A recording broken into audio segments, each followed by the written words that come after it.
كروي يرفع كرة عالية في اتجاه السو كيسدد، كتمر امام المدافعين والمهاجمين، كتسترجع الكرة، كيسترجع الكرة.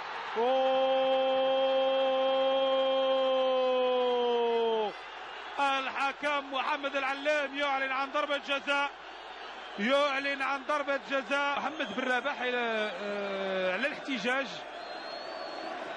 هنا.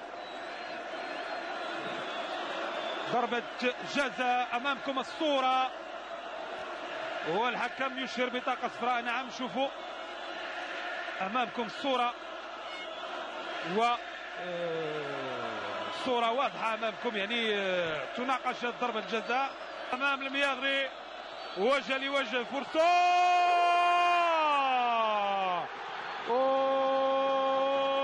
نادي القنيطري. شوفوا الإعادة، كرة كانت في الجهة اليسرى ديال الحارس نادر المياغري، أو ضربة جزاء أعلن الحكم حكم المقابل. فتاح كيرفع كرة دايرية، كرة عالية، البحث عن راسية، الراسية.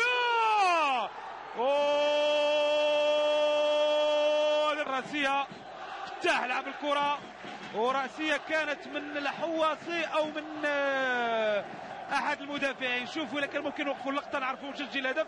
أظن لعب الحواصي ومسجل الهدف يونس الحواصي.